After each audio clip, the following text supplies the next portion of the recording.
ఈరోజు మనం Telangana women cooperative development corporation chairman Bandru Shobha Reddy గారిని ఇంటర్వ్యూ.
నమస్తే, వెల్కమ్ టు యోయో టీవీ. ఈరోజు మనం Telangana women cooperative development corporation chairman Bandru Shobha Reddy గారిని ఇంటర్వ్యూ చేయబోతున్నాం. ఎందుకంటే రాజకీయంగా కావచ్చు, అదేవిధంగా ఇప్పుడు మహిళల పట్ల తను చేస్తున్నటువంటి అంటే ఒక చైర్మన్గా తను చేస్తున్నటువంటి సేవలు కావచ్చు, మరి ఏ విధంగా ఉండబోతున్నాయి. తెలంగాణ రాష్ట్రం ఏర్పడ్డ తర్వాత గత 10 ఏళ్లలో టీఆర్ఎస్ అంటే బీఆర్ఎస్ గవర్నమెంట్లో ఈ తెలంగాణ రాష్ట్రం అభివృద్ధి చెందిందా, లేక మరి ఇప్పుడు కాంగ్రెస్ పార్టీ అధికారంలోకి వచ్చిన తర్వాత మరి వాళ్ళు డెవలప్ చేస్తానన్నటువంటి వాళ్ళు ఇచ్చినటువంటి హామీలు ఏవైతే ఉన్నాయో 6 గ్యారంటీస్ కావచ్చు, అలాగే ఇంకా ఇతరత్ర హామీలు ఏవైతే ఉన్నాయో అవన్నీ కూడా డెవలప్మెంటు, అదేవిధంగా హామీలు నెరవేర్చే విధానంలో ఎంతవరకు ముందుకు వెళ్ళబోతున్నారు ఏంటనేది శోభారాణి గారిని అడిగి తెలుసుకునే ప్రయత్నం చేద్దాం. మేడం నమస్తే. నమస్తే. After long back madam. అవును రవి, బాగున్నారా? బాగున్నాను మేడం. చాలా గ్యాప్ వచ్చింది మేడం, ఎందుకు కారణం ఏంటంటారు? దేంట్లో? మామూలుగా మీరు ఈ మధ్య కాలంలో. లేదు, నేను ఎప్పుడు ప్రజలలోనే ఉన్నాను. ఎప్పుడు ప్రజలలోనే ఉన్నాను. కాకపోతే మనం ఇంటర్వ్యూ చాలా రోజుల తర్వాత మళ్ళీ అవును అవును అవును గత ఎప్పుడు నేను ప్రజలలో ఉన్నాను, ప్రజలలోనే ఉంటాను. సూపర్. ఎందుకంటే ఉండాలి మీరే అంటే నాయకురాలు. ఎందుకంటే నాకు తెలిసి నేను మిమ్మల్ని టీడీపీలో మంచి కీలక పాత్ర పోషించినప్పటి నుంచి మిమ్మల్ని నేను చూస్తున్నాం, మీతో పాటు వర్క్ చేసాం, ప్రెస్ మీట్లు కానీ అటెండ్ కానీ. సో ఏంటి మేడం, మరి తెలంగాణ రాష్ట్రం ఏర్పడ్డది 10 సంవత్సరాలు అయింది.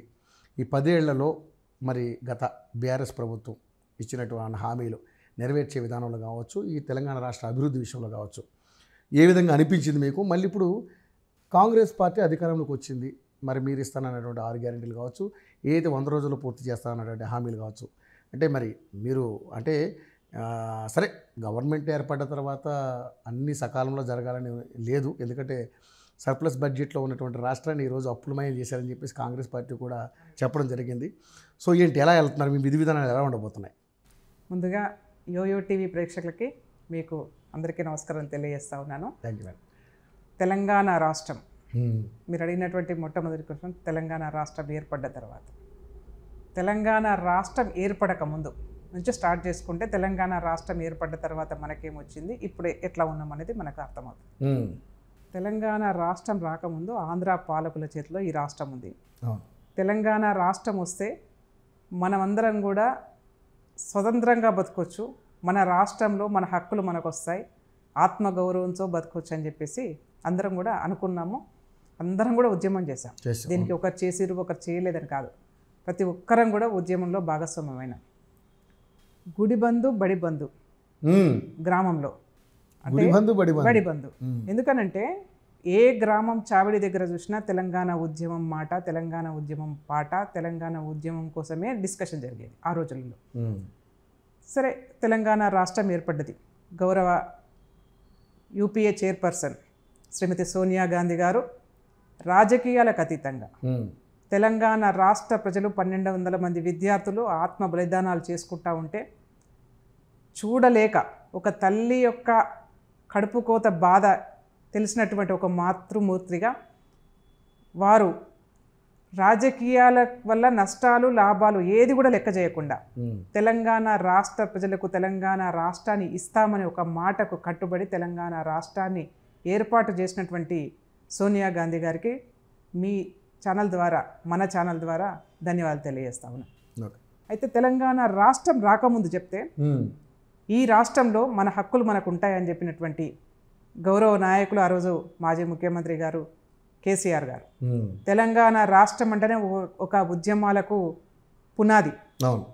ఒక సమ్మక్క సారక్క, ఒక చాకలి ఐలమ్మ, రాణి రుద్రమదేవి లాంటి గొప్ప పోరాట యోధులు కన్నటువంటి తెలంగాణ రాష్ట్రంలో మహిళలకు భాగస్వామ్యం ఉంటుందని చెప్పినటువంటి నాయకుడు ఆ రోజు ఉద్యమ నేతగా తెలంగాణ రాష్ట్రం ఏర్పడ్డ తర్వాత నాకు అర్థం కాదు ఏంటంటే, ఎక్కడ కూడా బహుశా ఏ ఉద్యమం జరిగినా ఒక సంస్కృతిని సాంప్రదాయాన్ని ఉద్యమంగా మలిచినటువంటి చరిత్ర ఎక్కడ లేదు, ఒక తెలంగాణ రాష్ట్రంలో మినహాయిస్తే.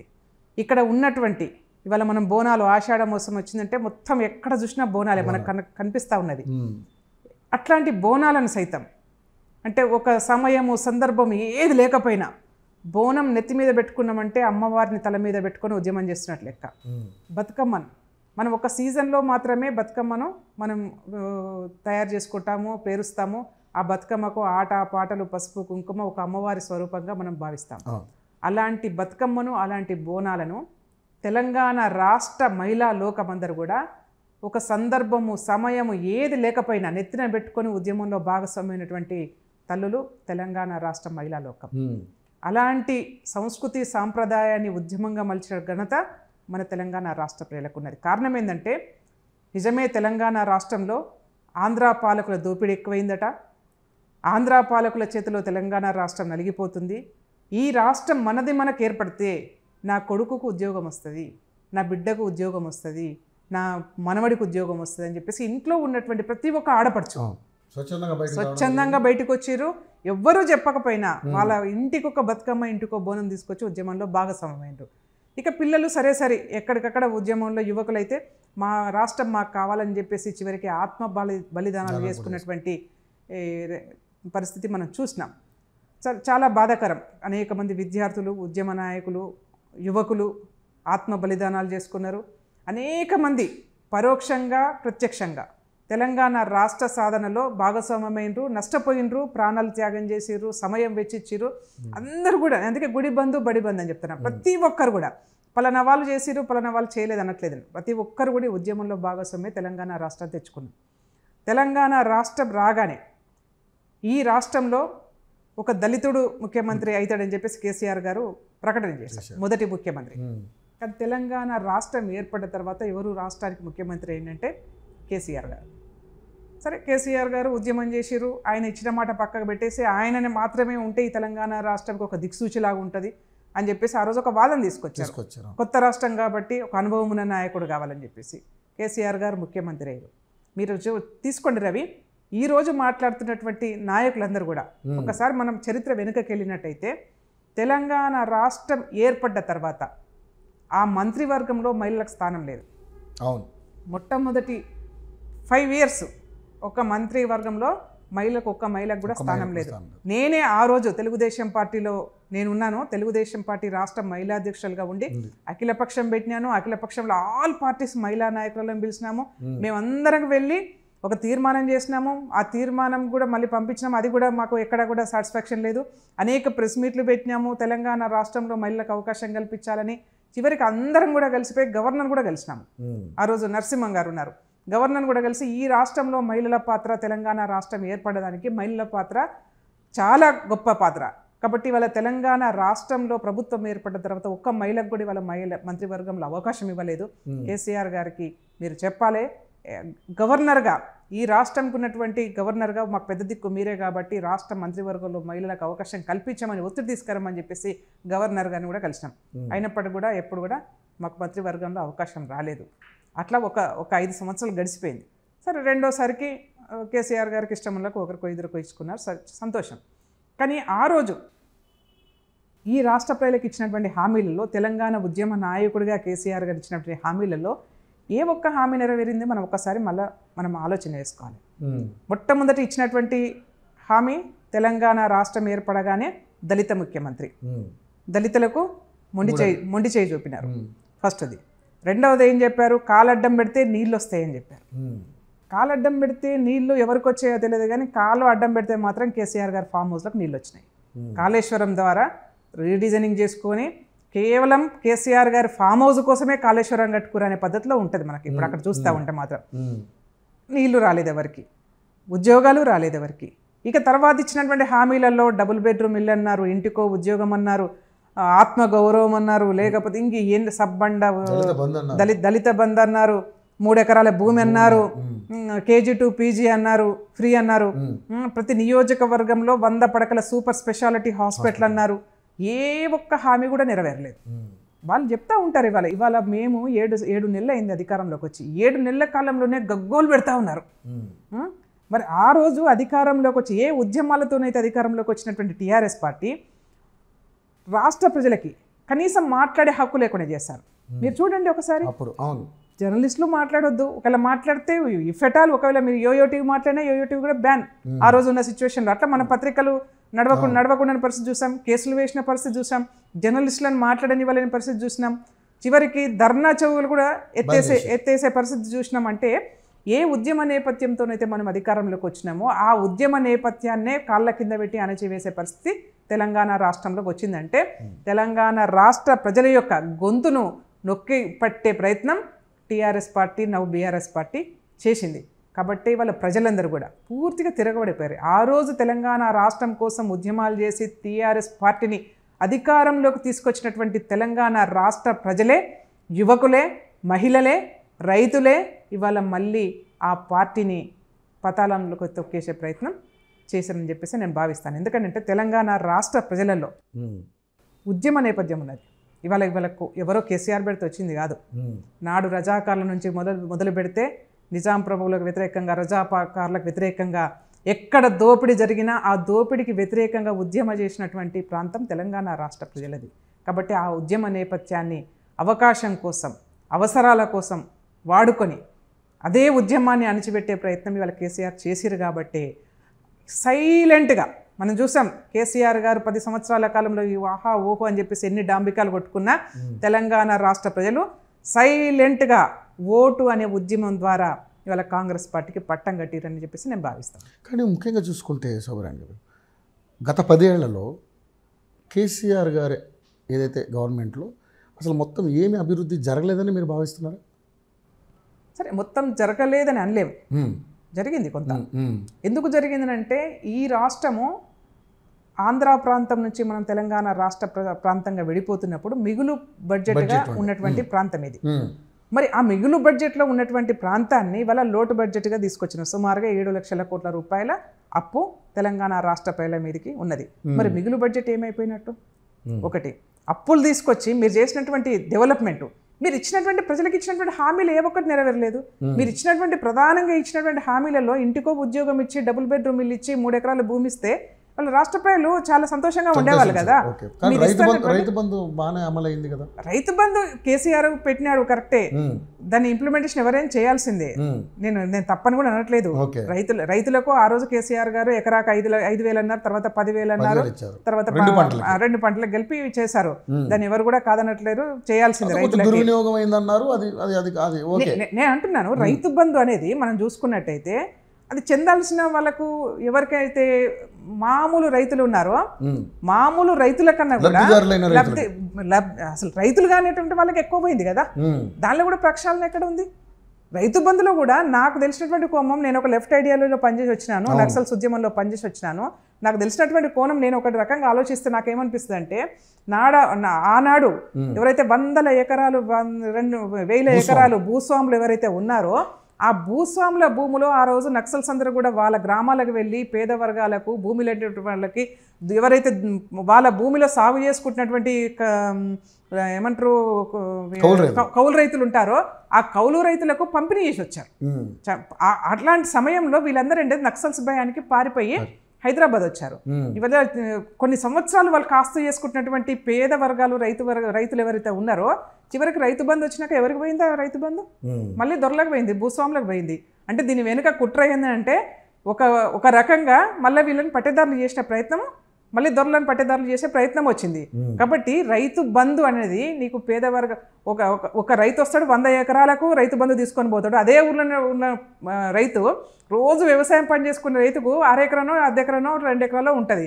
ఈయనకు రైతు బంధు వస్తుంది, ఏమి పని చేయని హైదరాబాద్కి వెళ్ళి కారు వేసుకొని వచ్చి లక్షల రూపాయలు తీసుకొని పోతాడు. అంటే రైతు బంధు అనేది ఎంత దుర్వినియోగమైందో మనం అర్థం చేసుకోవాలి. నిజమైన రైతులకు, కౌలుదారులకు, పేద వర్గాలకు అందితే బాగానే ఉంటుంది. కానీ వాళ్ళ చెట్లకు, రియల్ ఎస్టేట్ భూములకు, గుట్టలకు వేల లక్షల రూపాయలు.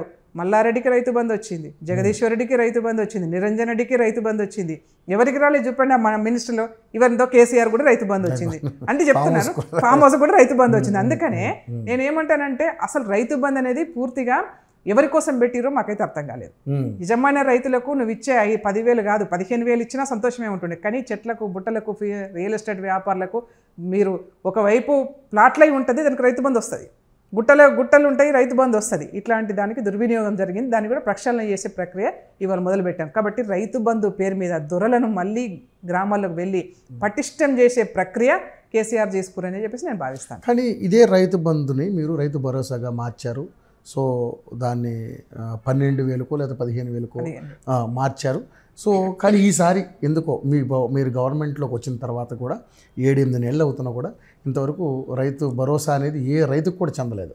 కాకపోతే మీరు చేశారు ఏది, రైతు రుణమాఫీ అనేది 2 లక్షలకి పూనుకున్నారు. ఫస్ట్ 11,50,000 మందికి చేశారు, తర్వాత మన 7 లక్షల మందికి చేశారు. ఇక మూడో విడత 2,000 అదే ఏదైతే ఆగస్టు 15 నాటికి మొత్తం సంపూర్తిగా రైతు రుణమాఫీ అనేది చేస్తామన్నారు. అది కంప్లీట్ అవుతుంది. కానీ ఇస్తున్నటువంటి హామీలు ఏవైతే ఉన్నాయో రైతు భరోసాని ఆపేసి రైతు రుణమాఫీ చేశారని చెప్పేసి మీ మీద విమర్శలు ఉన్నాయి. రైతు భరోసా ఆపలే, రైతు భరోసా ఇస్తూనే ఉన్నాము, ఎక్కడ ఆగలేదు ఇప్పటి వరకు. టీఆర్ఎస్ పార్టీ ప్రభుత్వం చెప్తున్నటువంటి ఒక ఏమంటారు ఊకదంపుడు ఉపన్యాసాలలో భాగంగా అది కూడా ఒక అబద్ధము ప్రచారం మొదలుపెట్టారు. ఎక్కడ కూడా ఎవ్వరికి రైతు బంధు ఆగలేదు. రైతు బంధు అనేది కొనసాగుతూనే ఉన్నది.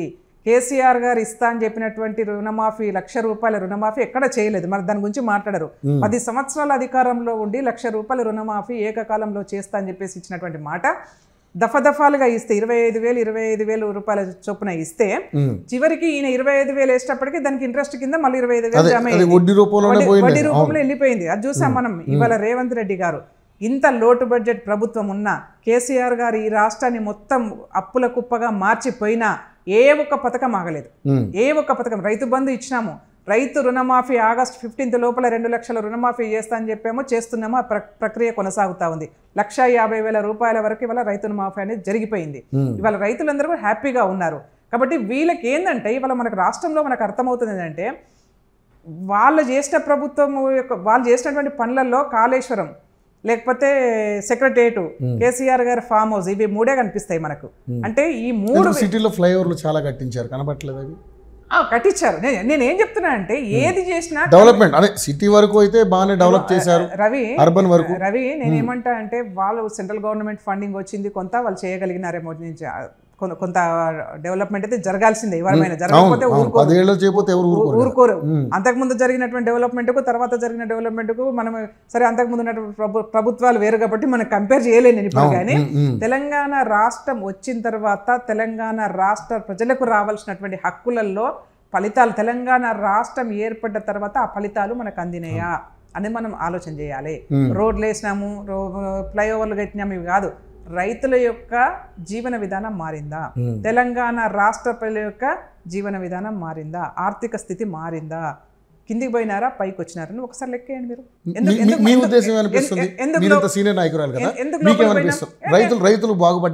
అదే చెప్తున్నా, కేసీఆర్ గారి ప్రభుత్వంలో ఎవ్వరూ లాభపడలేదు.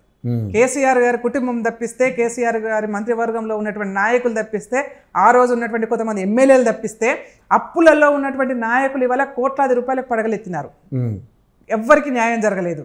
ఇవాళ రైతుల యొక్క జీవన విధానం ఎందుకు అట్లనే ఉంది? ఎందుకు ఇంకా అప్పులలోకి వెళ్ళిపోయినారు? తెలంగాణ రాష్ట్రం వచ్చిన తర్వాత వాళ్ళ ఆర్థిక పరిస్థితి ఎందుకు మెరుగుపరిచే ప్రక్రియ కేసీఆర్ గారు తీసుకోలేదు? మీరు కట్టిస్తాన డబుల్ బెడ్రూమ్ ఇల్లు ఎందుకు కట్టియలేదు? ఇంటి పక్క ఉద్యోగం ఎందుకు ఇయ్యలేదు? చెప్పండి. గ్రామ సర్పంచులు గెలిచి గ్రామాలలో చిన్న చిన్న అభివృద్ధి కార్యక్రమాలు చేసి బిల్లులు రాక ఆత్మహత్యలు చేసుకున్నారు కదా మన కళ్ళ ముంగట. గ్రామ పంచాయతీలు మొత్తం మూలకు పడేసినావు కదా. నువ్వు ఒక్కరోజు సచివాలయంకి రావు, బ్రహ్మాండమైన సచివాలయం కట్టుకొని కూర్చున్నావు, ఫామ్ హౌస్ లో కూర్చుంటావు. నువ్వు పొద్దుగాల రేవంత్ రెడ్డి గారి కోసం కట్టించారు ఆయన బ్రహ్మాండం. నేను అదే చెప్తున్నాను. అంటే ఈయన కేసీఆర్ గారి పరిపాలన ఎట్లా ఉందని చెప్తున్నాను. ఒక దొర యొక్క అహంకారం ఏదైతే ఉంటుందో స్పష్టంగా కనిపించింది మనకి ఈ రాష్ట్రంలో. అందుకే కదా ఏ ప్రజాస్వామిక హక్కుల కోసం అయితే, ఏ ఆత్మగౌరవం కోసం అయితే తెలంగాణ రాష్ట్రం కావాలనుకున్నామో ఆ ఆత్మగౌరవం కోసం ఇవాళ ప్రజలందరూ కూడా మళ్ళీ కాంగ్రెస్ పార్టీ పట్టం కట్టారు. అత్యంత ప్రజాస్వామిక పార్టీ అంటే కాంగ్రెస్ పార్టీ, అత్యంత ప్రజలకు దగ్గరగా ఉండే పార్టీ అంటే కాంగ్రెస్ పార్టీ. అందుకే వీళ్ళ కాంగ్రెస్ పార్టీని ఆదరించారు. సో ప్రజాపాలన అంటున్నారు, కాంగ్రెస్ పార్టీ పేదలకి దగ్గరుండే పార్టీ, పేదల పార్టీ, పేదలకి ఆపన్న హస్తం పార్టీ అని అన్నారు. 100%. కానీ ఇదే పేదల విషయంలో ఈరోజు చాలా మీకు అంటే ఏదైతే విమర్శలు వస్తున్నాయి, ఏదైతే మీరు ఇస్తున్నటువంటి 6 గ్యారెంటీల్లో గ్యాస్ పూర్తిగా సఫిషియెంట్గా అందరికీ ఏదైతే 500 రూపాయలకి గ్యాస్ సాధారణంగా చాలా మందికి అందట్లేదు ఇంకా విమర్శలు వస్తూ ఉన్నాయి. మేము సరే ఎక్కడన్నా చిన్న చిన్న ఏమంటారు టెక్నికల్ అంటే కండిషన్ సప్లై పెట్టారు, షరతులు వర్తిస్తాయి అనేది ఒకటి పెట్టారు. అందరికీ అన్ని పథకాలు అందాల్సిన అవసరం లేదు.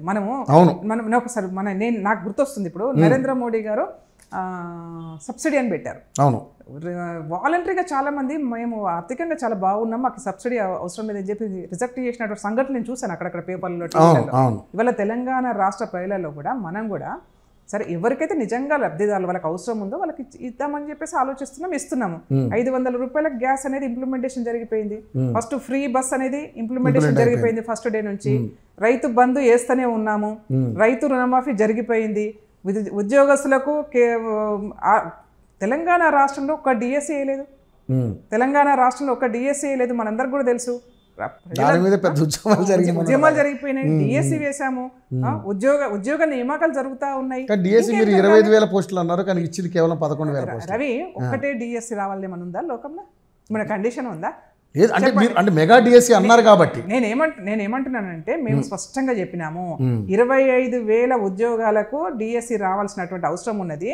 ఇదే కొంతమంది మాకు ఇప్పుడే డిఎస్సీ వద్దని చెప్పి లొల్లి పెట్టిన సందర్భాలు కూడా చూసినాం. మాకు చదువుకోవడానికి టైం కావాలి అని చెప్పేసి చూసాము. కాబట్టి కూడా అడిగారు. కాబట్టి మేము 11,000 ఉద్యోగాలకు ఫస్ట్ డిఎస్సీ వేసాము, నెక్స్ట్ మళ్ళీ సెకండ్ డిఎస్సీ వేస్తున్నామని చెప్పాము, థర్డ్ డిఎస్సీ కూడా ఉంటుందని చెప్పాము. అంటే ఇది మొదటిది కాదు చివరిది కాదు, ఇది కంటిన్యూషన్ జరుగుతూనే ఉంటుంది. నిన్నగాక మొన్న రేవంత్ రెడ్డి గారు అసెంబ్లీలో జాబ్ క్యాలెండర్ కూడా రిలీజ్ చేశారు. అంటే తెలంగాణ రాష్ట్ర ప్రజల యొక్క వాళ్ళు ఏం కోరుకున్నారు.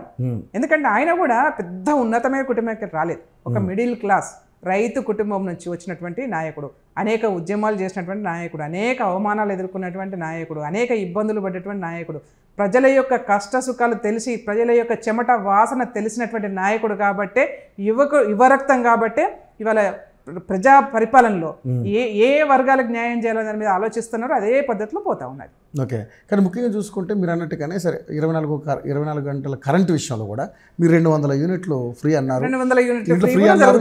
కానీ బట్ కొంత చోటనే నేనేమంటాను రవి, అంటే పూర్తి స్థాయిలో ఎందుకు చేయలేకపోతున్నారు? నేనేమంటాను ఎక్కడో దగ్గర చిన్న ఇప్పుడు ఆధార్ కార్డు ఒక దగ్గర ఉంటుంది, ఇల్లు ఏమంటారు పత్రాలు ఒకరి పేరు మీద ఉంటాయి, మీటర్ ఒకరి పేరు మీద, ఇట్లా ఏదన్నా నేను కూడా చూసాను, నాకు కూడా కంప్లైంట్స్ వచ్చినాయి, నేను రాలేదనట్లేదు.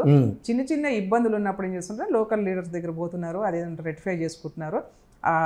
పథకం వాళ్ళకు వర్తింపజేసే ప్రక్రియ కొనసాగుతూ ఉంది. అన్ని పథకాలు ఒకటేసారి చేయంగానే అందరికి ఒకటేసారి ఇంప్లిమెంటేషన్ జరగకపోవచ్చు, ఎక్కడో చిన్న హడిల్స్ ఉండొచ్చు, టెక్నికల్ ప్రాబ్లమ్స్ ఉండొచ్చు. ఆ టెక్నికల్ ప్రాబ్లమ్స్ సాల్వ్ చేసుకుంటారు. ఆ పథకాలకు అర్హులైతే మాత్రం ఊరుకునే సమస్య లేదు. పథకాలకు అర్హులైతే మాత్రం డెఫినెట్గా వాళ్ళకు చేరవేసే ప్రక్రియ ప్రతి కార్యకర్త తీసుకుంటాడు. ప్రతి కార్యకర్త ఒక రేవంత్ రెడ్డి లాగానే ఆ గ్రామ స్థాయిలో ఉండి పనిచేసే ప్రక్రియ మొదలుపెట్టారు. కాబట్టి ఎక్కడ కూడా ఎవరికి అన్యాయం జరగదు, ఎవరు అధైర్యపడొద్దు, అనుమానపడొద్దు.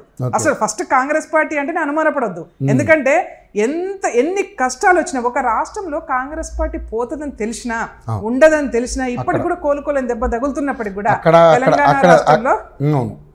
తెలంగాణ రాష్ట్రంలో తెలంగాణ రాష్ట్రాన్ని ఏర్పాటు చేసినటువంటి మొదటి గ్యారంటీ కదా కాంగ్రెస్ పార్టీ. నెక్స్ట్ తరానికి మరి రాహుల్ గాంధీ గారు ఇప్పటి జనరేషన్కి తగ్గట్టుగా ప్రజల యొక్క మన్ననలు పొందుతూ ప్రజల యొక్క కష్ట సుఖాల్లో భాగస్వామ్యం అవుతూ భారత్ జోడో యాత్ర చేసుకుంటూ కాశీ నుంచి కన్యాకుమారి నుంచి మొదలు పెడితే కాశ్మీరీ వరకు ప్రతి వ్యక్తిని తన హక్కున చేర్చుకొని వాళ్ళ సాధక బాధకాలు వింటూ వాళ్ళ కష్ట సుఖాలు పాలు పంచుకుంటూ కాలి నడకన నడిచినటువంటి నాయకుడు ఈ భారతదేశంలో ఎవరు లేరు. ఏకైక నాయకుడు దానికి నిదర్శనం మీరు రాహుల్ గాంధీ. మంచి సీట్లు అయితే నేనేమంటున్నా అంటే అధికారం అనేది అధికారం కోసమే పరమావధిగా అబద్ధాలు చెప్తూ అధికారం రావాల్సిన అవసరం లేదు. ప్రజల మధ్య ఉంటూ ప్రజల కోసమే పనిచేస్తూ గోల్డెన్ స్పూన్తో పుట్టినటువంటి రాహుల్ గాంధీ గారి వల్ల ప్రజల కోసం ప్రజలతో మమేకమైపోయారు. దట్స్ గొప్ప విషయం కదా. అందుకనే ఈ దేశ ప్రజలు రేపు కాంగ్రెస్ పార్టీని ఆదరించి ఉంటే ఈసారి పరిపాలన ఇంకో రకంగా ఉండేది. సరే అయినప్పటికి కూడా ఇది ఒక అవకాశంగానే ఇంకొకసారి ప్రతిపక్ష నాయకుడిగా ఉండే అవకాశం రాహుల్ గాంధీ గారికి వచ్చినా ఇంకా ప్రజల కోసమే పనిచేయడానికి సిద్ధపడుతూనే ఉంటాం, అసలు చేస్తూనే ఉంటాం ఇట్లా. ఓకే. సో ముఖ్యంగా చూసుకుంటే సరే ఇప్పుడు ఏదైతే మహిళలు మీరు ఇప్పుడు మహిళల కోఆపరేషన్ డెవలప్మెంట్ ఆఫ్ కార్పొరేషన్లో ఉన్నారు కాబట్టి సో మరి నిజంగానే మహిళలకు ఇస్తానన్నటువంటి 2500 విషయంలో కావచ్చు, ఆర్థికంగా వాళ్ళు పరిపుష్టి చేయడం కోసం అలాగే ఇంకా చాలా హామీలు ఇచ్చారు. సో ఇవన్నీ నెరవేర్చడానికి మీరు ఆల్రెడీ 8 నెలలు టైం పట్టింది, కానీ మీరు అధికారంలోకి వచ్చిన 100 రోజుల్లోనే పూర్తి చేస్తామని చెప్పడం జరిగింది. సో దానికి మీరు రకరకాల కారణాలు చెప్తున్నారు. ఏదైతే ఎలక్షన్స్ వచ్చినాయి, ఎలక్షన్స్ కోడ్ వచ్చినాయి, సో తర్వాత మళ్ళీ ఎంపీ ఎలక్షన్స్ వచ్చినాయి, ఇలా రకరకాలు చెప్తా ఉన్నారు. సో ఏంటి అంటే మీకు మీ దగ్గర ఉన్నటువంటి మీరు ఇస్తున్న హామీలు తీర్చడానికి ఇప్పుడు మీరు అప్పులు చేయాల్సి వస్తుంది, నానా భర్జన పడతాను ఎందుకంటే ఉన్నటువంటి అప్పులు తీరు. కానీ ఇవన్నీ సాధ్యమయ్యే అవకాశాలు ఉన్నాయంటారా? ఎందుకంటే ప్రజలు కూడా ఎందుకంటే ఇప్పుడు కొంతమంది నిరుద్యోగులు అయితే మీ మీద ఇప్పుడు కొంచెం ఎలాగ గుర్రుగానే ఉన్నారు. కారణం ఏంటంటే చూసాం మనం జీవో నెంబర్ 46 రద్దు చేయమన్నారు, అదే డిఎస్సిని పోస్ట్ పోన్ చేయమని చేయలేదు. డిఎస్సి కాకుండా గ్రూప్స్ విషయంలో ఏదైతే పోస్టులు పెంచాలన్నారు గ్రూప్స్ను వాయిదా వేయమన్నారు, వాయిదా వేశారు కానీ పోస్టులు మాత్రం పెంచలేదు. రకరకాల ఇష్యూస్ ఉన్నాయి. మళ్ళీ ఇప్పుడు స్థానిక సంస్థల ఎన్నికలు వస్తున్నాయి మీ ముందు, మీకు ఒక సవాల్. ఎందుకంటే ఈసారి కంపల్సరీ మేయర్ మీ పీఠమే మీరే దక్కించుకోవాలని చూస్తూ ఉన్నారు. ఏంటి మరి మీ ముందున్న ఈ సవాళ్ళన్నింటిని ఎలా ఎదుర్కొంటారు? ఒకవైపు ప్రతిపక్షం, ఒకవైపు సెంటర్లో ఉన్నటువంటి అధికారంలో ఉన్నటువంటి బీజేపీ, ఇట్లన్నింటిని ఎదుర్కొని ఎలా ముందుకెళ్తారు? నువ్వు అన్నట్టుగా అధికారంలోకి వచ్చిన తర్వాత 100 రోజులలో 6 గ్యారెంటీలు అమలు చేస్తామని చెప్తున్నాము. ఆ ప్రక్రియ మొదలుపెట్టినాము. సరే మనము అనేక మార్లు గౌరవ ముఖ్యమంత్రి గారు మాట్లాడారు, ఇక్కడ ఏదో మనం లంకె బిందెలు ఉన్న ఈ రాష్ట్రంలో అనుకుంటే ఖాళీ బిందెలు దర్శనం ఇచ్చాయి. ఎందుకని అంటున్నా అంటే ఈ రాష్ట్రంలో మిగులు బడ్జెట్ ఈ విషయం మీద కూడా చాలా మంది విమర్శలు చేశారు. లంకె బిందులు ఉన్నాయి అని అనుకున్నట్టే మీకు తెలియదా? మీరు ప్రజల ముందుకు వెళ్ళి మీరు ఓట్లు అడిగినప్పుడు మీకు తెలియదు అక్కడ లంకె బిందులు ఉన్నాయా ఖాళీ బిందులు ఉన్నాయా అనేది? చెప్తా దానికి సమాధానం. లంకె బిందెలు లాంటి రాష్ట్రాన్ని దొరల యొక్క చేతుల్లో పెడితే ఖాళీ బిందెలు చేశారని అర్థం. అది దానికి లంకె బిందెలు అంటే లంకె బిందెలు దొరుకుతాయి. అప్పుడు మీరు విమర్శించారు సర్ప్లస్ బడ్జెట్ లో ఉన్నటువంటి రాష్ట్రాన్ని అప్పులమేం చేశారు అంటూనే ఉన్నారు. మరి ఇంత దౌర్భాగ్యం ఉంటుందని ఎవరు అనుకోలే. మరి ఇంత దౌర్భాగ్యం వాళ్ళ అధికారికంగా లెక్కలు చూపించలేదు కాబట్టి మనం అనుకోవాలి. చెప్తున్నానంటే 1 year తర్వాత రావాల్సినటువంటి లిక్కర్ టెండర్లు బిఫోర్ 1 year వేసుకొని వెళ్ళిపోయారు అంటే వాళ్ళు ఎంత దుర్మార్గులు చెప్పండి. అంటే వాళ్ళు ఎంత ఆలోచనతో అంటే ఈ రాష్ట్రంలో అధికారం రాకపోయినా 1 year దాకా కోలుకోలేకుండా మొత్తం ఊడ్చుకొని వెళ్ళిపోయినారు కదా వాళ్ళు. అంటే మనం ఎక్కడ చూసినా ఏమి కనిపించారంట దరిదాపుల్లో చిన్న ఆమ్దాని కూడా కనిపించారంటే పరిస్థితి తీసుకొచ్చి పెట్టిపోయారు. దాని నుంచి ఇప్పుడు గెటాన్ అవుతూ ఒక్కొక్క ఇబ్బంది ఒక్కొక్క దానిలో పెట్టుకుంటూ పోతా ఉన్నాం. అట్లనే ఇప్పుడు ఫ్రీ బస్సు నిజంగా ఆర్టీసీ అనేది ఎంత నష్టాల్లో ఉందో మనకు తెలుసు. అట్లాంటిది ఇవాళ ఆర్టీసీని లాభాల్లోకి తీసుకొచ్చుకున్నాము. 200 యూనిట్ల కరెంట్ ఇచ్చుకున్నాము, 500 రూపాయల గ్యాస్ ఇచ్చుకున్నాము, రైతు బంధు ఇచ్చుకున్నాము, రైతును రుణమాఫీ చేసుకున్నాము, డిఎస్సి చేసుకున్నాము. అట్లనే మిగతా ఇవ్వాల్సినటువంటి హామీలు ఏవైతే నువ్వు అన్నట్టుగా మహాలక్ష్మి పథకం కింద 2500 రూపాయలు ఉమెన్కి ఇవ్వాలనుకున్నాము. దానికోసం కూడా ప్రక్రియ మొదలైపోయింది, ప్రయత్నం చేస్తూనే ఉన్నారు. ఇంకోటి ఏంది 4000 రూపాయల పెన్షన్ డెఫినెట్గా ఇస్తాము. అదే మేము ఇచ్చినటువంటి హామీలలో ఏ ఒక్కటి కూడా వెనక్కి పోము. కాకపోతే కొంచెం టైము వెనక ముందు, ఎందుకంటే మనం కుదురుకోవాలి. ఈ రాష్ట్రాన్ని పూర్తిగా భ్రష్టు పట్టించున్నారు కాబట్టి కుదురుకుంటా ఉన్నాము. ఏమన్నా అందరం తీసుకొని సూట్ కేసులలో ఇట్లా పెట్టుకునే పరిస్థితి ఎవరికి లేదు. అందరం కూడా ప్రజల కోసం పనిచేయడానికే ఈ రాష్ట్రాన్ని ఉన్న రాష్ట్రాన్ని అప్పుల కుప్పలాగా మార్చినటువంటి రాష్ట్రాన్ని, భ్రష్టు పట్టించిన రాష్ట్రాన్ని కనీసం ఒక చిన్న ప్రయత్నంగా మంచి మార్గంలో నడిపించే ప్రయత్నం ఇవాళ మన రేవంత్ రెడ్డి గారు చేయబోతా ఉన్నారు. కానీ ఇప్పుడు ఏదైతే సరే గత ప్రభుత్వం చేసినటువంటి తప్పిదాలు వాళ్ళు ఎక్కడికక్కడ అవినీతి చేసి డబ్బును బాగా దండుకున్నారని చెప్పేసి ఎలిగేషన్ చేస్తూ ఉన్నారు. సో అవన్నీ వెలికి తీసే కార్యక్రమాలు చేస్తున్నారు. 100% జరుగుతాయి కదా. అందరూ ఎవరికి వాళ్ళ అయ్యే సొత్తాయి. మన తెలంగాణ రాష్ట్రం అనేక మంది ప్రజలు కష్టార్జితాన్ని, శ్రమని, ఉద్యమ నాయకులు వాళ్ళ ప్రాణత్యాగాలు చేసి తెచ్చుకున్నటువంటి ఈ రాష్ట్రంలో ఎవరి కోసం ఈ రాష్ట్రాన్ని తెచ్చుకున్నాం? కుటుంబం కోసమా? కేసీఆర్ గారి కుటుంబం కోసమా? కేసీఆర్ గారు, హరీష్ రావు గారు, కేటీఆర్ గారు, కవితమ్మ కోసమా? కాదు కదా. 3.5 కోట్ల తెలంగాణ ప్రజలకు ఈ ఫలితాలు దక్కాలని కదా ఈ రాష్ట్రం తెచ్చుకున్నాము. కానీ ఇవాళ ఎక్కడ చూసినా మనకు అర్థమైతేనే ఉంది. ప్రతి దానిలో భూముల విషయంలో కావచ్చు, కాళేశ్వరం అయితే ఒక ఏటీఎం లాగా అయిపోయింది వాళ్ళకు. లక్షల కోట్ల రూపాయలు ఇవాళ అవినీతి జరిగిందని కనిపిస్తూ ఉన్నది. అందుకనే ఏ ఒక్కటి కూడా వదిలిపెట్టే పరిస్థితి లేదు. చివరికి ఏంటంటే మనకు కొంచెం భారతదేశంలో ఎక్కడ జరిగినటువంటి ఇన్సిడెంట్ మన తెలంగాణ రాష్ట్రంలో జరిగింది. నిజంగా వాళ్ళందరినీ కుటుంబాన్ని మొత్తం గిన్నిస్ బుక్లో ఎక్కియాలి ఇట్లాంటి చరిత్ర చేసినందుకు.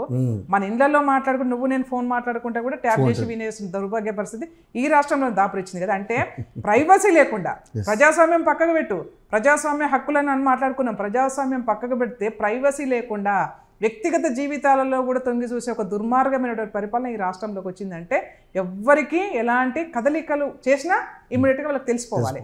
ఆ పరిస్థితి వాళ్ళు ఈ రాష్ట్రంలో తీసుకొచ్చారు. కాబట్టి దాని నుంచి బయటపడతా ఉన్నాము. కాబట్టి ఇవాళ మనం అనుకున్న పద్ధతిలో తెలంగాణ రాష్ట్రం ఎవరి కోసం అయితే వచ్చిందో తెచ్చుకున్నామో వాళ్ళ కోసం ఈ ఫలితాలు అందే ప్రయత్నం చేయబోతా ఉన్నాము. మీరు చూస్తూ ఉన్నారు, ఒక్కొక్కరి మీద ఎంక్వైరీలు కంపల్సరీ ఉంటాయి. తెలంగాణ రాష్ట్ర ప్రజల యొక్క సొమ్మును తిన్న ప్రతి పైసను కక్కించే ప్రయత్నం వల్ల కాంగ్రెస్ పార్టీ చేస్తుంది. ఓకే. సో ముఖ్యంగా అంటే మీరు ఒక అంటే నక్సల్స్ బ్యాక్గ్రౌండ్ నుంచి వచ్చారు, మీ నేపథ్యం అంతా తెలుసు మాకు. మీదంతా తెరిచిన పుస్తకం, ఆవిష్కరించిన పుస్తకం ఇది. సో నిజంగానే మేడం ఒకటే నేను ఎప్పటి నుంచి అడగాలనుకుంటున్నాను. ఒకప్పుడంటే సరే భూస్వాములు వాళ్ళ దురాగతాలు, దళితుల మీద పీడితులు అన్ని రకాలుగా పీడించి వాళ్ళని దారుణంగా హింసించి వాళ్ళ దగ్గర భూములు లాక్కుని వాళ్ళ పెత్తనం చెలాయించడం జరిగింది. ఇప్పుడు అటువంటి పరిస్థితి లేకపోయినా కానీ ఇప్పుడున్నటువంటి కొంతమంది నాయకులు ఎవరైతే అహంకారపూరితంగా ఉండే నాయకులు ఇప్పుడు నిజంగా మళ్ళీ అలాంటి మావోయిజం మళ్ళీ వస్తే బాగుంటుందంటారా, లేకపోతే రాకపోతేనే బాగుందంటారా? నేనైతే మొన్నటి వరకు 10 సంవత్సరాలు కేసీఆర్ గారి ప్రభుత్వం ఉన్నప్పుడు అంటే కేసీఆర్ గారి ఉద్యమంలో కూడా నేను భాగస్వామైన తెలంగాణ రాష్ట్రం. ఎందుకంటే కేసీఆర్ గారితో మీరు నడిచారు, ఉద్యమంలో నడిచారు, మీరు అందులో కూడా కీలక పాత్ర పోషించారు. ఫౌండర్ మెంబర్ నేను టీఆర్ఎస్ ఫౌండర్ మెంబర్ ప్లస్ నేను తెలంగాణ రాష్ట్ర టీఆర్ఎస్ మహిళా అధ్యక్షురాలు. కేసీఆర్ గారు చేసిన ఉద్యమంలో అన్ని కూడా నేను భాగస్వామ్యమైన. అయితే నేను అప్పుడేమనుకునేదంటే అరే మేము అందరం కూడా ఇట్లా నక్సల్స్ పనిచేసి వచ్చినాం, ఇవాళ తెలంగాణ కోసం కూడా మళ్ళీ ఉద్యమం చేస్తున్నామని చెప్పేసి గర్వంగా ఫీల్ అయినా. కానీ తెలంగాణ రాష్ట్రం ఏర్పడ్డ తర్వాత మేము అనుకున్న పద్ధతిలో ఈ తెలంగాణ రాష్ట్రం నడవనప్పుడైతే నాకు అనిపించింది ఈ అమ్మ నక్సలైట్ లేకపోతే ఇట్లా దౌర్భాగ్యంగా ఉంటుందా, నక్సలైట్లు ఉంటే బాగుంటుండే అని నాకైతే అనిపించింది చాలా సందర్భాలు. ఎందుకంటే అసలు ఏడికి పోయినా ఎవరు ఒక ముఖ్యమంత్రిని కలవాలంటే కలవలేము, మంత్రులను కలవాలంటే కలవలేము, ఎన్ని డోర్లు దాటాలి, అసలు ఎవరికైనా మన బాధ చెప్పుకుందామంటే మాట్లాడారు, వినరు. ఈ పరిస్థితి వచ్చింది. రెండోది గ్రామాలలో ఎక్కడికక్కడ ఒకే వర్గం యొక్క దోపిడీ కొనసాగుతూ ఉంది. ఈ దోపిడీ నేను గతంలో నక్సల్స్ ఎవరైతే ఊర్లలో నుంచి తరిమేస్తే హైదరాబాద్కు వచ్చి సెటిల్ అయినటువంటి వాళ్ళు తెలంగాణ రాష్ట్రం రాగానే మళ్ళీ గ్రామాలకు పోయి వాళ్ళ స్థానాలు పదిలపరుచుకొని దొరల గడిలకు సున్నాలు వేసుకొని పునర్నిర్మాణం చేసుకొని తెలంగాణ రాష్ట్ర ప్రజల మీద మళ్ళీ అధికారం చెలాయించడం స్టార్ట్ చేశారు కదా. అప్పుడు అనిపించేది నాకు నక్సలైట్లు ఎందుకు లేరబ్బా అని, ఉంటే బాగుంటుండే కదా మళ్ళా అని. సరే కొంత టెక్నాలజీ పెరుగుతున్నా కొట్టి ఆ ఉద్యమాలకు కష్టాలు వచ్చినాయి. కానీ చాలా సందర్భాలు అనిపించింది నక్సలైట్లు ఉంటే కదా వీళ్ళందరికీ భయం ఉండేది, నా కొడుకులకి దోపిడీ చేస్తున్న వాళ్ళందరికీ. కాళేశ్వరం మీద లక్షల కోట్ల రూపాయలు దోపిడీ చేస్తూ ఉంటే నక్సలైట్లే ఉంటే అడ్డుకునేవాళ్ళు కదా, అప్రజాస్వామికంగా అయినా సరే అడ్డుకునేవాళ్ళు కదా, తన్నేవాళ్ళు కదా, తరిమేసేవాళ్ళు కదా. గ్రామాలలోకి వచ్చి వేలాది ఎకరాల భూములు కబ్జాలు పెట్టి మళ్ళీ రైతు బంధువులు తీసుకుంటా ఉంటే నా కొడక ఈ భూములు నీకెందుకైతే ఇరా పేదవాళ్ళే కదా అని చెప్పి తన్నేవాళ్ళు కదా అనిపించేది నాకు కూడా. రాష్ట్ర గ్రామాల్లో ఉండేటువంటి సర్పంచులు ఆత్మహత్యలు చేసుకుంటా ఉంటే, బిల్లులు రాకుండా ఉంటే వచ్చినటువంటి ప్రజానాయకులు ఎవరైతే ఉన్నారో మీరు ఈ సర్పంచుల ఆత్మహత్యలను అరికట్టకపోతే మిమ్మల్ని గ్రామాల్లోకి రానియమని చెప్పేసి వాల్ పోస్టర్లు ఇచ్చి బెదిరించేవాళ్ళు కదా అని నాకు అనిపించేది. అందుకనే నక్సలైట్ ఉద్యమం అనేది ప్రజాస్వామిక ఉద్యమం. ఆ ఉద్యమం లేకపోవడంతో ఇలాంటి దొరలు దోపిడీ చేస్తున్నారు కదా అని అనిపించింది. కానీ ఇవాళ మళ్ళీ అదే ప్రతి గ్రామంలో ఉన్నటువంటి ఒక్కొక్క యువకుడు ఒక్కొక్క ప్రజాస్వామిక వాదిగా నిలబడి వాళ్ళ కాంగ్రెస్ పార్టీని మళ్ళీ అధికారంలో తెచ్చుకోరు. అంటే ఉద్యమాల నేపథ్యం, ఉద్యమ చరిత్ర ఎక్కడో దగ్గర మన బ్లడ్లో ఉంది. కాబట్టి అది ఒకసారి తుపాకీతోని కావచ్చు, ఒకసారి ఓటుతోని కావచ్చు, ఏదో రకంగా ప్రజలు అనేది వాళ్ళ యొక్క అవసరాల కోసం, అవకాశాల కోసం, ఆత్మగౌరవం కోసం ఏదో రకమైన ఉద్యమం చేస్తూనే ఉన్నారు. ఆ ఉద్యమంలో సక్సెస్ అయితేనే ఉన్నారు. ఒక నక్సలైట్గానే కాకుండా నక్సలైట్లు అంటేనే మామూలుగా ఏదైతే పొలిటికల్ లీడర్స్ చేసే దురాఘాతాల మీద ఒక ఫైట్ చేసినటువంటి వ్యక్తులు మీరంతా కూడా నిజంగా గ్రేట్ జాబ్ మీద. మరి ఇప్పుడు అదే మీరు కూడా ఒక రాజకీయ నాయకురాలిగా ఉన్నారు ఈరోజు. ప్రజలకు సేవ చేయాలనో లేకపోతే మొత్తానికైతే ఈ ఫీల్డ్కి వచ్చారు. ఏంటి ఇప్పుడు ఎలా అనిపిస్తుంది మీకు? ఒకటి రవి, ఆ రోజు సరే కొంత చిన్నతనంలో తెలియని వయసులోనే నక్సల్ బాట పట్టిన మాత్రం వాస్తవం. చాలా కష్టాలు కూడా అనుభవించినాము, నేర్చుకున్నాం, ప్రజల యొక్క జీవితాలను చదవగలిగినాం. అప్పుడు మీరు చెప్పారు నాన్నగారు చనిపోతే 6 నెలల వరకు మీకు తెలియదు. ఇంత ఘోర హారబుల్ అది. అయితే నేను ఇప్పుడు కూడా అదే ఉద్యమ స్ఫూర్తితోనే ఉంటాను. నాకు జెండా ఏదైనా సరే నేను ప్రజల కోసమే పనిచేస్తాను. ఇవాళ ఈ కుర్చీ కూడా గౌరవ ముఖ్యమంత్రి రేవంత్ రెడ్డి గారు నాకు ఒక చిన్న కార్పొరేషన్ చైర్మన్గా అవకాశం ఇచ్చి మహిళలకు స్కిల్ డెవలప్మెంట్ నేర్పించే ప్రోగ్రామ్ అవకాశం నాకు కల్పించారు. అంటే నేను ప్రతి మహిళను కూడా అవకాశం ఉంటే వాళ్ళని ఎంపవర్మెంట్ చేయాలి, సెల్ఫ్ కాన్ఫిడెన్స్ ఇవ్వాలి, సెల్ఫ్ ఎంప్లాయ్మెంట్ ఇవ్వాలి అనే దానిలోనే నేను పనిచేస్తూ ఉన్నాను. నా కార్పొరేషన్ కూడా అదే. కాబట్టి ఆ రోజు మనము తుపాకీ పట్టుకొని పనిచేసినటువంటి స్ఫూర్తి ఏదైతే ఉందో ఇవాళ ఈ పెన్ను పుస్తకం పట్టుకొని ఈ కుర్చీలో కూర్చొని కూడా ప్రభుత్వ పరంగా మళ్ళీ పేద ప్రజల దగ్గర దాకా వెళ్ళి వాళ్ళని సెల్ఫ్ ఎంప్లాయ్మెంట్గా తీర్చిదిద్దే లక్ష్యమే నేను చేస్తాను. అక్కడ ఉన్నా ఇక్కడ ఉన్నా ఇక్కడ ఉండడంతో ఏంటంటే ఎక్కువ మందిని కలిసే అవకాశం ఉంటుంది, అధికారం ఉంటుంది, ఎక్కువ మందిని కలిసే అవకాశం ఉంటుంది, ఎక్కువ మంది సేవ చేసే అవకాశం ఉంటుంది. కానీ ఉద్యమ స్ఫూర్తి అయితే ఎక్కడికి పోదు. డెఫినెట్గా ప్రజల కోసం అదే కోణంతో పనిచేస్తాను. నేను అదే కోణంతో పనిచేస్తాను, అదే విధంగా ఉంటాను. ఆ చివరి శ్వాస వరకు కూడా పేద ప్రజల కోసం పనిచేస్తాను. మీ కుర్చీ ఉన్నా లేకపోయినా, ప్రభుత్వంలో ఉన్నా లేకపోయినా, చివరికంట ప్రజల కోసమే. ఓకే, ఇది నా జీవితం. ఇప్పుడు ఏమేంటి మేడం మీరు ఇప్పుడు అంటే ఇప్పుడు ఈ పోస్ట్లో ఉన్నారు మహిళలకు సంబంధించి, మరి ఇప్పుడు ఏమేమి కార్యక్రమాలు చేయబోతున్నారు ముందుగా? అసలు మీరు మీరు నెల రోజులైందా ఈ పోస్ట్కి వచ్చి?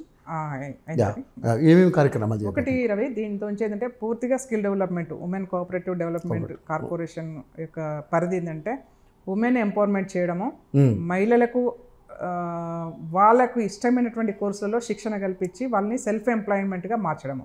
దీనిలో ఇప్పటివరకు బ్యూటిషియన్ కోర్సులు, స్టిచ్చింగ్ సంబంధించిన దానిలో ఉన్నాయి. చిన్న ఏంటంటే గతంలో ఈ కార్పొరేషన్కు ఫైనాన్స్గా ఉండేది. కేసీఆర్ గారు వచ్చినాక ఫైనాన్స్ కూడా బీకేసారు. ఫైనాన్స్ లేదు ఇప్పుడు. కేవలం మేము ఏంటంటే వాళ్ళకు ట్రైనింగ్ మాత్రం ఇవ్వగలుగుతున్నాం. దీంట్లో మేము ఇవాళ కొత్తగా ఏంటంటే సరే పాతగా జరుగుతున్నటువంటి కోర్సులతో స్టిచ్చింగ్ ఇచ్చాము. ఇక్కడ ఒక బ్యాగ్ ఉండే జూట్ బ్యాగ్స్ తయారు చేశారు మా వాళ్ళు. అండ్ స్టిచ్చింగ్ చేస్తూ ఉన్నారు. అంటే అన్ని అంటే పాత ఏది ఎన్టీ రామారావు గారు కట్టించినటువంటి ప్రాంగణం ఇది. మహిళల కోసం అప్పుడు ఏంటంటే గౌరవ ఎన్టీ రామారావు గారు మహిళా ప్రాంగణాలు, దుర్గాబాయి దేశ్ముఖ్ మహిళా ప్రాంగణాలుగా నామకరణం చేసి వీటిలో మహిళలకు శిక్షణ కార్యక్రమాలు ఏర్పాటు చేశారు. ఆ 10 జిల్లాల్లో ఇవాళ ఆఫీసులు ఉన్నాయి. 10 జిల్లాల్లో కూడా అన్ని జిల్లాల్లో ట్రైనింగ్ ప్రోగ్రామ్స్ ఉమెన్కి జరుగుతూ ఉన్నాయి. ఇన్ ఫ్యూచర్లో ఇంకా కొత్తగా అంటే తరం మారిపోయింది. ఒక 30 సంవత్సరాల నుంచి ఇప్పటి వరకు చూస్తే జనరేషన్ అంతా కూడా మారిపోయింది. ఇప్పటి జనరేషన్కు తగ్గట్టుగా కోర్సులను డిజైన్ చేస్తూ ఉన్నాము. ఇవాళ కొత్తగా ఏంటంటే ఇంకా లాంచ్ కాబోతా ఉంది త్వరలోనే ఈ ఆటోస్ అని చెప్పేసి. ఈ ఆటోస్ లేడీస్కి ఈ ఆటోస్ని ఒక మేము ఇంట్రడక్షన్ చేయబోతా ఉన్నాము. మహిళలకు కూడా డ్రైవింగ్ నేర్పాలి, ప్లస్ వాళ్ళకు ఏమంటారు డ్రైవింగ్ లైసెన్స్ ఇప్పించాలి, ప్లస్ ఆటో కొంత సబ్సిడీతోనే ఆటో ఇప్పించాలి. వాళ్ళకి సెల్ఫ్ ఎంప్లాయ్మెంట్ రోజువారీగా వాళ్ళు సంపాదించుకునే విధంగా. ఈ ఆటో అంటే మొత్తం ఎలక్ట్రికల్ ఆటో, నో మెయింటెనెన్స్, ఏం లేదు, 0 మెయింటెనెన్స్, హ్యాపీగా ఉంటుంది. వాళ్ళ కుటుంబానికి సపోర్ట్గా ఉంటారు.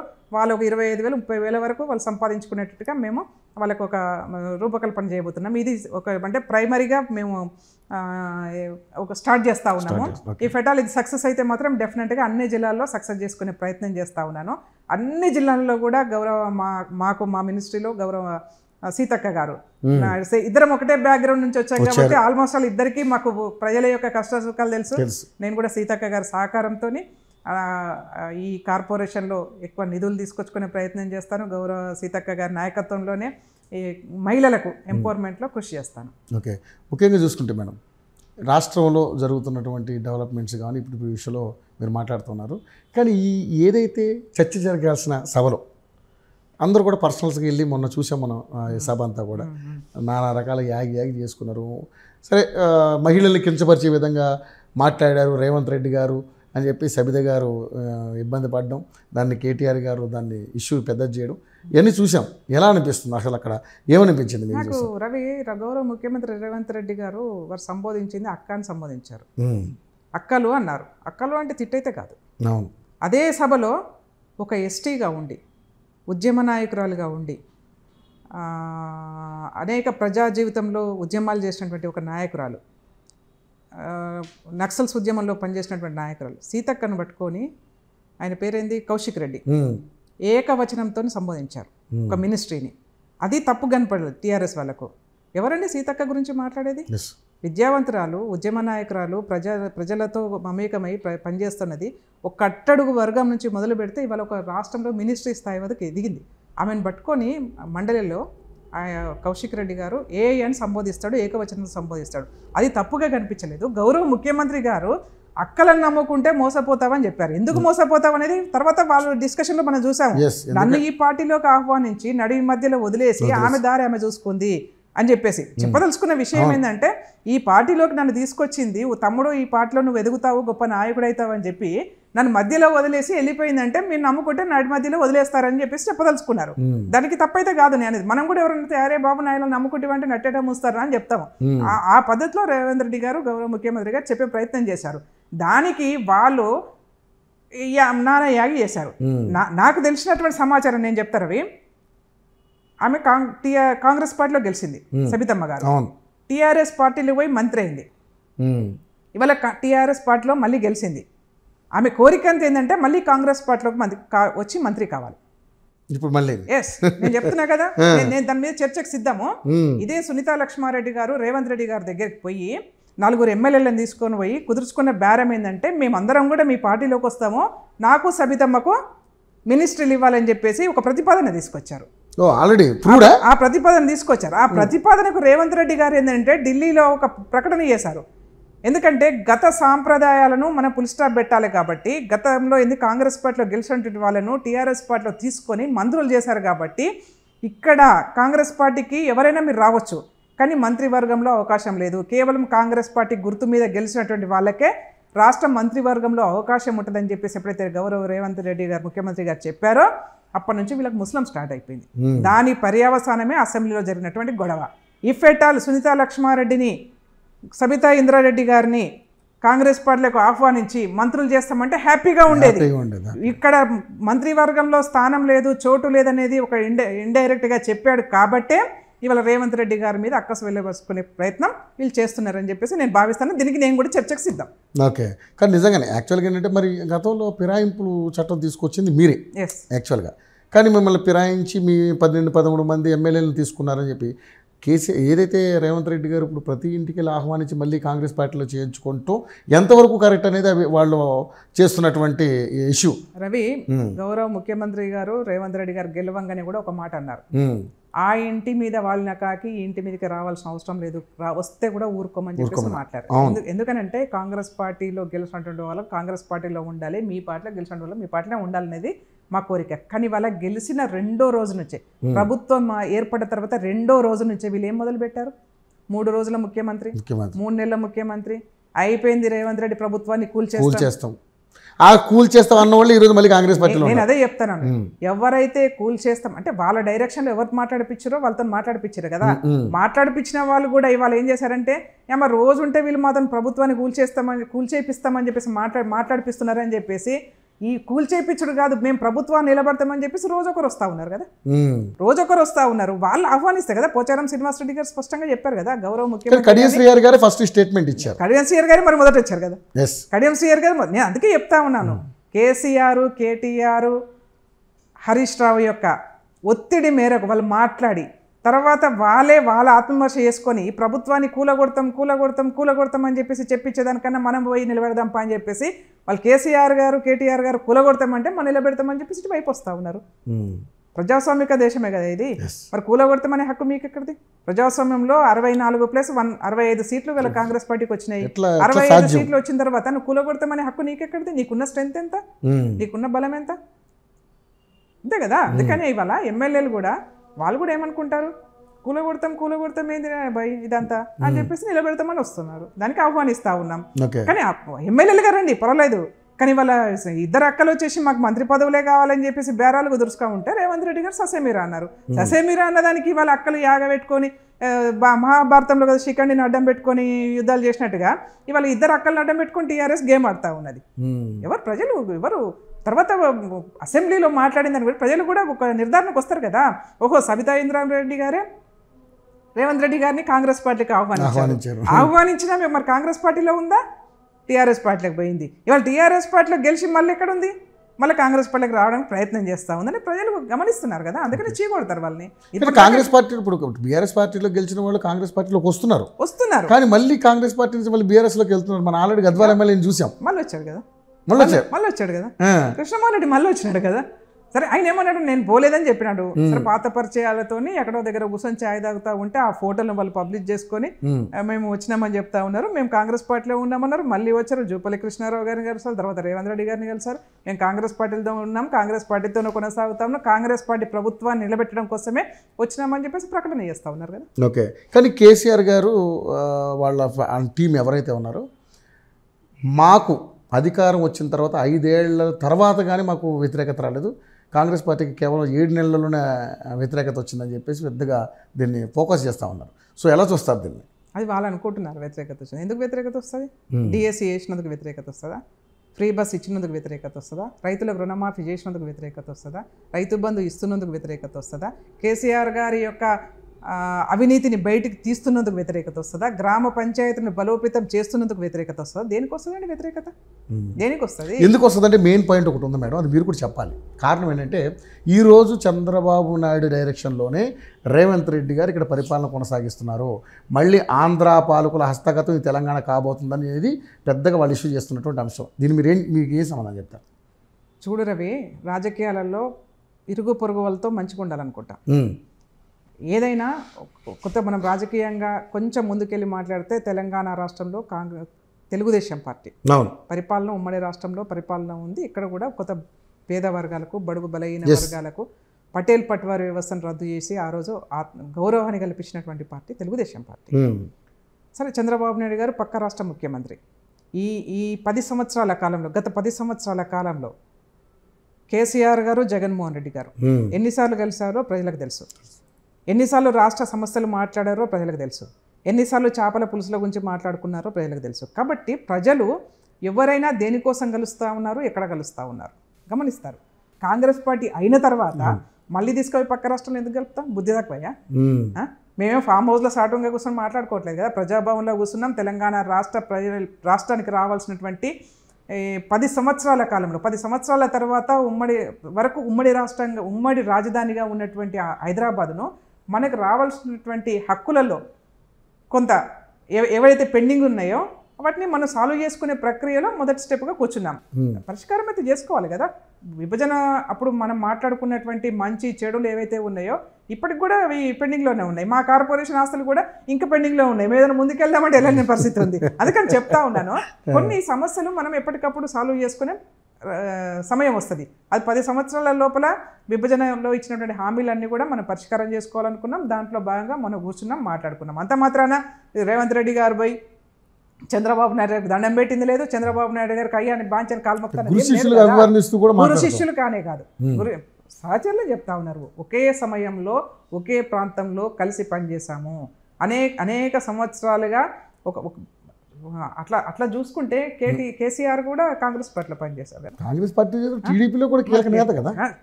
కాంగ్రెస్ పార్టీలో పనిచేశారు, టీడీపీలో పనిచేశాడు. మరి వాళ్ళని ఏమనాలి?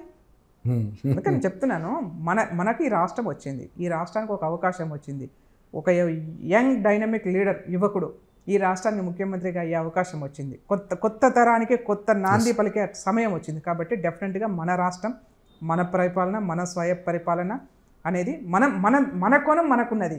ఏం పని లేకుండా చేపల పులుసు కోసమో, లేకపోతే రోజా ఇంటికి పోయో, కేటీఆర్ ఇంటికి పోయో, లేకపోతే జగన్మోహన్ రెడ్డి ఇంటికి పోయో, ఆయన వీళ్ళ ఫామ్ హౌస్కి వచ్చో, ఆయన ఫామ్ హౌస్కి పోయో మాట్లాడుకుని సాటుంగా ముచ్చట్లు ఏం లేవు. ఇక్కడ రాష్ట్రం కోసం ఏది మాట్లాడినా, ఎప్పుడు కనబడ్డా, ఎప్పుడు మాట్లాడినా రాష్ట్ర ప్రయోజనాల కోసం మాత్రమే మాట్లాడతాం. అందరం తెలుగుదేశం పార్టీలో పనిచేసినాం, దాంట్లో ఎవరం కూడా కాదనట్లేదు. మేము అక్కడ చంద్రబాబు నాయుడు గారి నాయకత్వంలో పనిచేసినాం, కానీ ఈ రాష్ట్ర ప్రజల యొక్క ప్రయోజనాలే ముఖ్యం మాకు, మిగతా అన్ని కూడా సెకండరీ. ఓకే, ఇక కేంద్రానికి వచ్చేద్దాం. ఒక 4 పాయింట్లు కేంద్ర విషయంలో, ఎందుకంటే చూసాం మొన్న బడ్జెట్ విషయంలో జరిగినటువంటి తెలంగాణకు జరిగిన అన్యాయం. సో పక్కనంటే ఆంధ్రప్రదేశ్ రాష్ట్రానికి సంబంధించి వాళ్ళు ఎన్డీఏలో ఉన్నారు కాబట్టి వాళ్ళకి సహాయం చేశారని చెప్పేసి ఇక్కడ ఉన్న వాళ్ళందరూ కూడా ఎలిగేట్ చేయడం మొదలుపెట్టారు. అంటే బీహార్కి ఆంధ్రప్రదేశ్కి మంచి ప్యాకేజ్ ఇచ్చారు, సో తెలంగాణకి గాడిద గుడ్డు ఇచ్చారు అని చెప్పేసి పెద్ద పెద్ద హోర్డింగ్లు పెట్టించారు. సో ఏంటి నిజంగా అంటే మరి ఏంటి కక్షపూరిత రాజకీయ చర్యలు ఏమైనా జరుగుతున్నాయి అనుకుంటున్నారు, ఎలా అనుకుంటున్నారు? మొన్న ఎలక్షన్లో కూడా మా ప్రధానమైన స్లోగన్ అదే, ఇది పార్లమెంట్ ఎన్నికల్లో. గత 10 సంవత్సరాల కాలంలో తెలంగాణ రాష్ట్ర ప్రజలకి భారతీయ జనతా పార్టీ ఇచ్చింది ఏమీ లేదు, 0. అంటే గాడిద గుడ్డుతో పోల్చాము, గాడిద గుడ్డుతోనే ప్రచారం చేశాం మేము. తెలంగాణ రాష్ట్ర ప్రజలకు మళ్ళీ కొంచెం ఏదో కొంత చేంజ్ అనుకున్నారు, ఏమనుకున్నారో కానీ 4 పార్లమెంట్ నుంచి 8 పార్లమెంట్లు వాళ్ళకి ఇచ్చారు. టీఆర్ఎస్కు గాడిద గుడ్డు ఇచ్చారు. అంటే తెలంగాణ రాష్ట్ర ప్రజలకు టీఆర్ఎస్ వల్ల లాభం లేదు, వీళ్ళు పార్లమెంట్లో ఉన్న సాటంగా నేటంగా మళ్ళీ భారతీయ జనతా పార్టీతో కలిసి కొట్లాడటోలే కాబట్టి, కలిసిపోయేటోలే కాబట్టి కొట్లాడ పక్కకు పెట్టి 2 పార్టీలు కూడా ఒకటే అన్న మాట కూడా చాలా వచ్చింది. ఒకటే అనే దాని మీద భారతీయ జనతా పార్టీకి 8 సీట్లు ఇచ్చారు, కాంగ్రెస్ పార్టీకి 8 సీట్లు ఇచ్చారు. కానీ ఇవాళ 8 సీట్లు తెలంగాణ రాష్ట్ర ప్రజలు ఇస్తే భారతీయ జనతా పార్టీ ఏమి ఇచ్చింది ఇక్కడ? 0 కదా, ఏమి ఇవ్వలే కదా.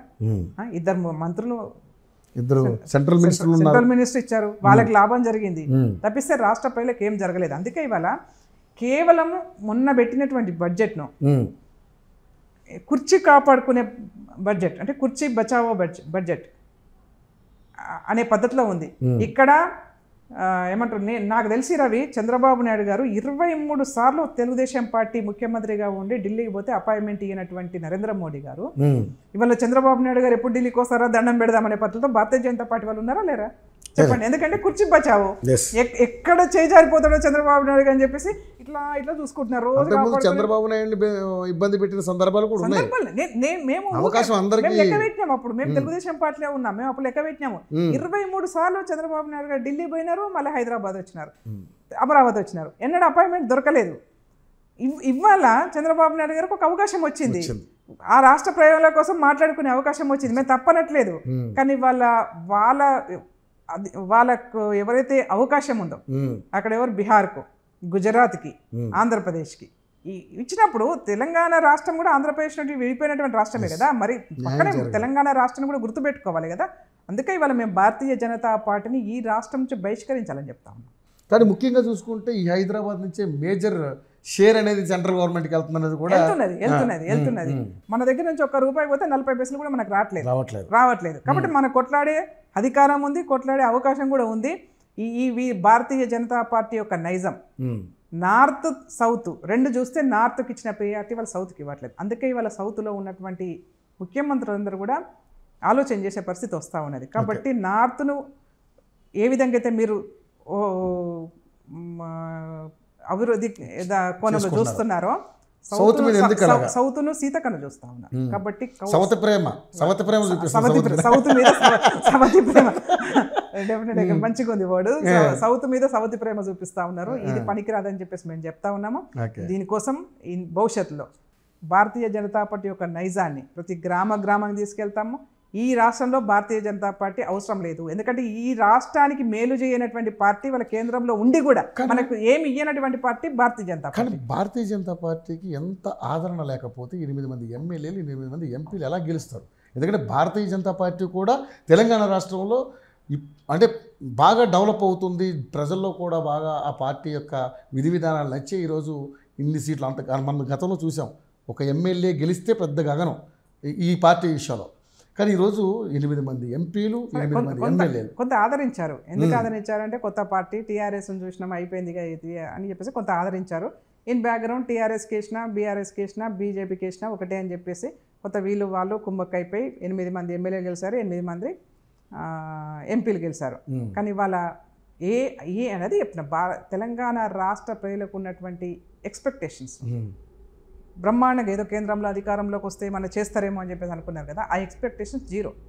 కాబట్టి ఇప్పుడు నెక్స్ట్ ఏముండదు, అయిపోయింది అక్కడ వరకే, ఇంకా అక్కడ నుంచి ఇంకా డౌన్ ఫాలే ఉంటుంది. ఓకే.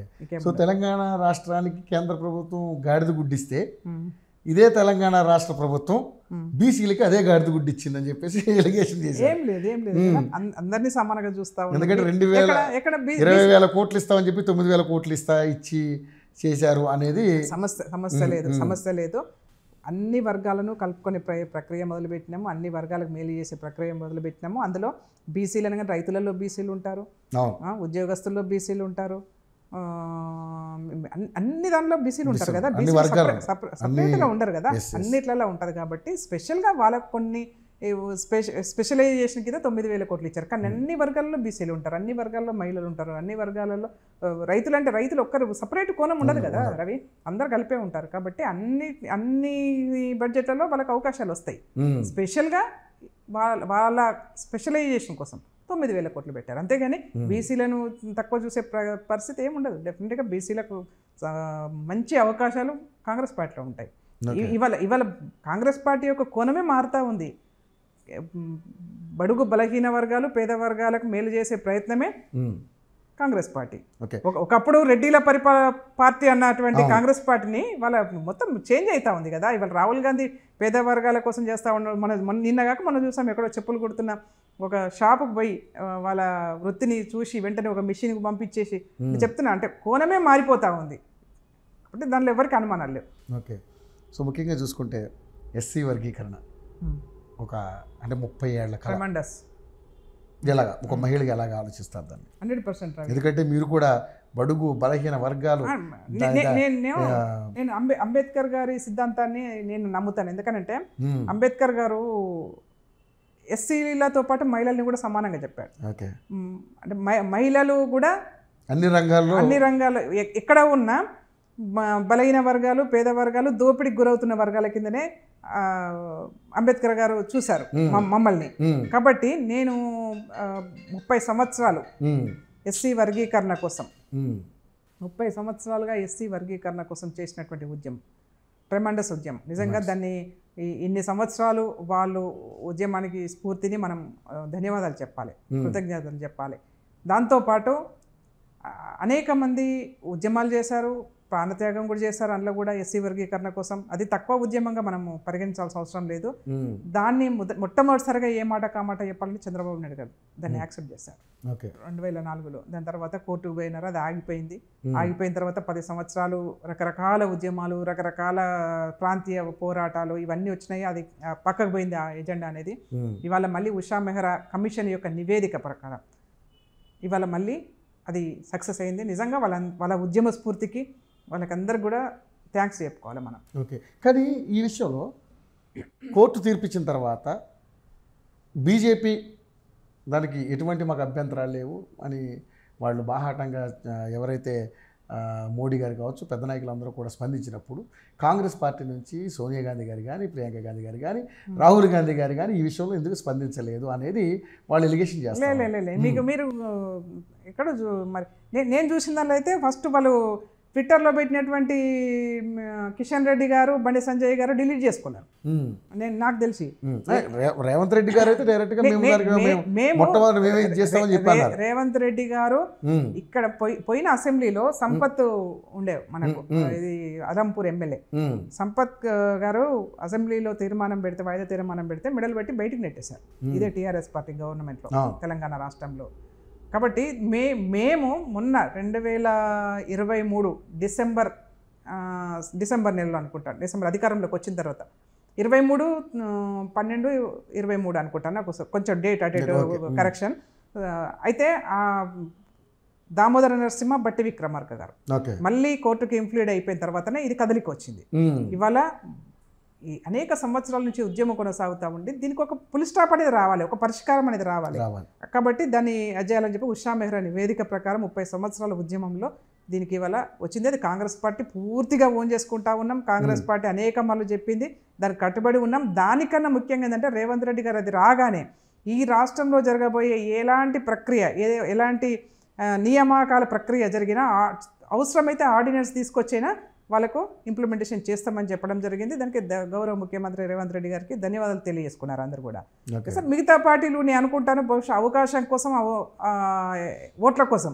ఎందుకంటే ఏదైతే మోడీ గారు అండ్ మందకృష్ణ మాదిక్ గారు ఆల్రెడీ మన ఎలక్షన్లో చెప్పారు మీరు అవును, మోడీ గారికి మీరు ఓట్లు వేయండి, బీజేపీని సపోర్ట్ చేయండి. రవి, నేనేం చెప్తున్నా అంటే మోడీ గారు చెప్పిండ్రు కరెక్టే. ఇవాళ ఒక తీర్పు వచ్చిన తర్వాత అప్రిషియేషన్ లేదు కదా, అంటే దీని వెనుక మనసులో ఏమైనా ఉందా ఏంది బాధ అనేది నాకు అర్థం కావట్లేదు. ఏదో ఎలక్షన్ కోసం ఈ డిమాండ్ ఇట్లా వాడుకుందామంటే ఒక తీర్పు వచ్చింది, ఇది అయిపోయింది కదా అని మన బాధ ఉందేమో నాకు తెలియదు. కానీ మొత్తం మీద అయితే కాంగ్రెస్ పార్టీ హృదయపూర్వకంగా వాళ్ళకి ధన్యవాదాలు తెలియజేస్తాను, దాన్ని ఆహ్వానిస్తాం. వాళ్ళకు హిందూ మతాన్ని పెంపొందించి భావాజాలం ఉన్నటువంటి వ్యక్తులు, మీరేమో సెక్యులర్ భావాలు ఉన్నటువంటి వ్యక్తులు. అంటే ఈ అంశాన్నే చూసుకుంటే దీన్ని ఒక అంటే ఇందులో కూడా ఒక ప్రాబ్లం ఏమొచ్చిందంటే ఎస్సీ ఎస్టీలు సంబంధించినటువంటి కానీ మాలల మాదిగల మధ్య కూడా గొడవలు పెట్టే విధంగా కూడా కొంతమంది ఇష్యూ చేస్తున్నారు అనేది కూడా బయటకు వస్తున్నటువంటి అంశం. ఇంకేం రాకపోవచ్చు, ఎందుకంటే ఒక అత్యున్నతమైన న్యాయస్థానం తీర్పు ఇచ్చిన తర్వాత విషయం జరగకపోవచ్చు అని మళ్ళీ వీళ్ళు 7 సభ్యులతోటి వాళ్ళు 12 సభ్యులతో మళ్ళీ మేము వెళ్తామని చెప్పి అంటున్నారు. రకరకాల ఇవన్నీ నడుస్తుంటాయి. కానీ ఏదైనా ఇవాళ వచ్చినటువంటి తీర్పును కాంగ్రెస్ పార్టీ హృదయపూర్వకంగా ఆహ్వానిస్తూ ఉంది, ఇంప్లిమెంటేషన్ చేయబోతా ఉన్నాం. ఫైనల్గా మేడం ఒకటి అడుగుతాను పక్క రాష్ట్రం గురించి, ఎందుకంటే గతంలో మీరు పనిచేసినటువంటి నేపథ్యం ఉంది కాబట్టి ఎలా ఉంది చంద్రబాబు నాయుడు గారి ప్రభుత్వం, మీకు ఎలా అనిపిస్తుంది పక్క రాష్ట్రం? చంద్రబాబు నాయుడు గారు విజనరీ లీడర్, వారు కూడా ఇచ్చినటువంటి హామీలలో ఇంప్లిమెంటేషన్ స్టార్ట్ చేశాడు. సరే, అక్కడ కూడా ఆ రాష్ట్రంలో కూడా మనం చూసాము ఏ విధమైనటువంటి పరిపాలన మొన్నటి దాకా జరిగిందో.